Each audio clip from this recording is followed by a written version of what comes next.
आज बात करेंगे वेनम दादा कब से अपने दुश्मनों को जबरदस्त पेन दे रहे हैं, मतलब वेनम की शुरुआत कब हुई, कैसे हुई, शॉर्ट में देखेंगे एकदम। और स्पाइडरमैन और वेनम ने कभी टीम अप किया है, और वेनम कौन है, विलन है, हीरो है या एंटी हीरो है। और अब जो फ्यूचर में इन दोनों का क्रॉसओवर होगा तो ये एज अ टीम अप होगा या दोनों एक दूसरे के कट्टर दुश्मन होंगे। तो सारे सवालों के जवाब जानने के लिए जनाब जनता देखती रही है फिल्मी फ्रांसिस।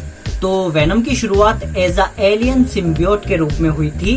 मैं 1984 की द अमेजिंग स्पाइडरमैन के इशू 252 में, जो एक amorphous liquid like symbiotic alien था जो अपने होस्ट के साथ बॉन्डिंग करके ही सरवाइव करता था, जो यूजुअली ह्यूमन ही होते थे। ये डुअल लाइफ फॉर्म बहुत ही ज्यादा पावरफुल और स्पीड को रिसीव कर लेते थे और खुद को वेनम कहकर बुलाते थे, लाइक लेकिन वेनम की शुरुआत एज अ वेनम नहीं हुई थी, बल्कि ये सिम्बियोट ओरिजिनली इंट्रोड्यूस किया गया था as a living alien costume. बाद में 1988 की द अमेजिंग स्पाइडरमैन इशू 300 में इसका पहली बार फुल अपीयरेंस हुआ एज अ वेनम, यानी लगभग 4 साल बाद अब ये एलियन कॉस्ट्यूम वेनम में इंट्रोड्यूस हो चुका था। और ये बात तुम बखूबी जानते हो कि इस सिम्बियोट का पहला होस्ट कौन था, क्योंकि इसका सबसे पहला होस्ट स्पाइडरमैन ही था, जो इवेंचुअली इसके पापी स्वभाव को जान गया था, जिसके बाद उसने इस क्रिएचर से खुद को अलग कर दिया द अमेजिंग स्पाइडरमैन की इशू 258 में।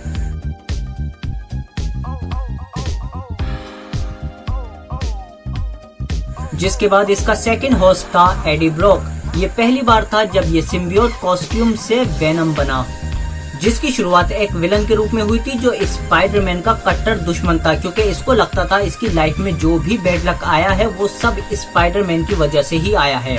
इसीलिए ये स्पाइडरमैन की पूरी लाइफ बर्बाद कर देना चाहता था। और स्पाइडरमैन 3 में भी ऐसा ही दिखाया गया है कि पीटर के बाद एडी ब्रॉक ही वेनम बना, जिसे इन्होंने बहुत ही अच्छे तरीके से और बहुत ही जल्दी बर्बाद किया है। पर धीरे धीरे बाद में ये एंटी हीरोइक फिगर में इवॉल्व होने लगा। पर इन सिम्बियोट को अगर कोई दूसरा अच्छा होस्ट मिलता है तो ये पहले वाले को छोड़कर उससे अपना बॉन्ड बना लेते हैं। इसीलिए इसने एडी को छोड़ने के बाद अनेकों होस्ट के साथ बॉन्डिंग की। पर इनमें से सबसे नोटेबल विलन था मैक गॉर्गन, जो 2009 से लेकर 2005 तक वेनम का मुख्य अवतार रहा, जो वैसे तो स्कॉर्पियन था, जिसे स्पाइडरमैन होमकमिंग में भी दिखाया था, पर वेनम के छोड़ने के बाद ये फिर से स्कॉर्पियन के रूप में विलनगिरी करने लगा। इसके अलावा एक और पॉपुलर कैरेक्टर के साथ इसने बॉन्डिंग की, फ्लैश थॉमसन के साथ, जिसके बाद वो बना सुपर हीरो एजेंट वेनम। और इतने सारे लोगों के साथ संबंध बनाने के बाद ये घूम फिर के एडी के पास ही आ जाता था, क्योंकि ये खुद ही कहता था कि एडी से अच्छी बॉन्डिंग किसी के साथ नहीं बनती। इसकी पक्के आशिक जो थे एक दूसरे के दोनों। और दोनों को हम अब तीसरी बार बड़े पर्दे पर देखने जा रहे हैं। थोड़ा सा स्पाइडरमैन 3 में देखा था, उसके बाद सोनी की वेनम 1 और अब वेनम 2 में। और जहां तक बात रही स्पाइडरमैन और वेनम के टीम अप की, तो इन्होंने वैसे मूवी में तो कभी नहीं किया, लेकिन पर कॉमिक्स में कई बार किया है। एक बार कार्नेज को हराने के लिए दोनों ने टीम अप किया था।